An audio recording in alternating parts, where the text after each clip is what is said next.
శ్రీ గురుభ్యో నమ. ఓం నమో భగవతే వాసుదేవాయ. ప్రియాత్మ స్వరూపులైన అందరికీ పేరు పేరున హృదయపూర్వక శుభోదయం, శుభంభూయాత్. ఈవేళ మనం స్వరూప సందర్శన యోగం నుండి 11వ అధ్యాయం స్వరూప సందర్శన యోగం నుండి 3వ శ్లోకాన్ని పరిశీలన చేసుకుందాం.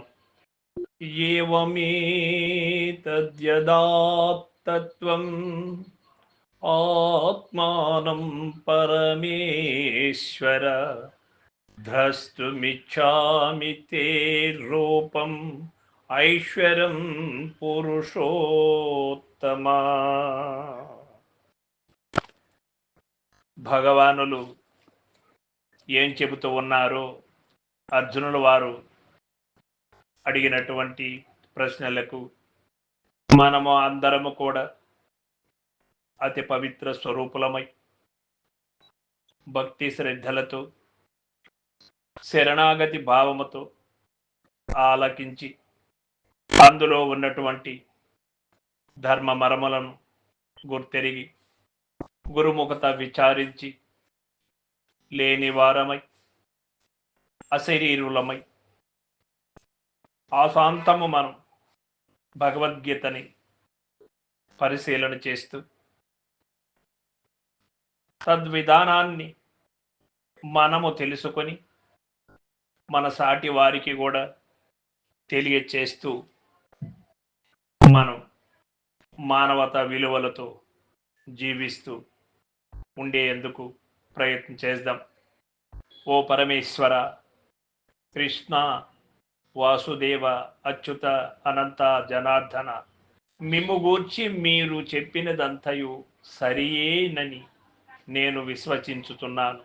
ఓ పురుషోత్తమ, మీ యొక్క విశ్వరూప సంబంధమైన విశ్వరూపమును నేనిప్పుడు చూడదలంచుతున్నాను. ప్రభు కృష్ణ, ఇంతవరకు ఎన్నో మంది ద్వారా ఎంతో మంది నీ గురించి తెలుసుకొని నిన్ను తలుసుకుంటూ తరించినటువంటి మహనీయులు గురుమూర్తుల ద్వారా నేను మీ గురించి గొప్పగా విన్నాను.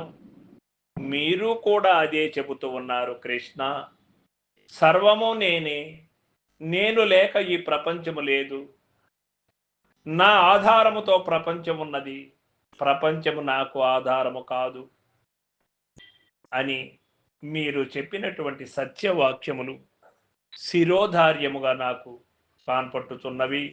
కృష్ణ, అయినప్పటికీ మీ యొక్క విశ్వరూపాన్ని నేను పూర్తిగా చూడదలుచుకున్నాను. కృష్ణ, సర్వ విశ్వరూపాన్ని నేను మీలో చూడాలి అనుకుంటున్నాను. కృష్ణ, నా మీద దయ ఉంచి నన్ను అనుగ్రహించి మీ విశ్వరూపాన్ని చూపించండి అని ప్రాధేయపడ్డాడు.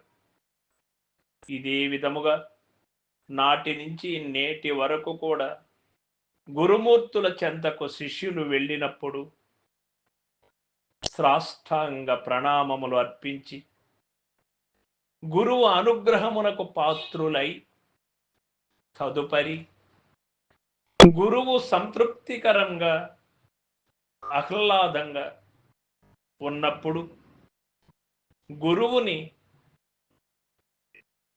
సవినయంగా ప్రశ్నించి అనుమాన నివృత్తి చేసుకునే విధానం నాటి నుంచి నేటి వరకు కూడా జరుగుతూ ఉన్నది. గురు కరుణ లేనిది ఎంత వారికి కూడా గురు తెరుగింపబడదు, గురుతో రహితము కాదు. సద్గురుమూర్తి కరుణ కలిగిన వాడికి క్షణకాలములో మాయ రహితమవుతుంది.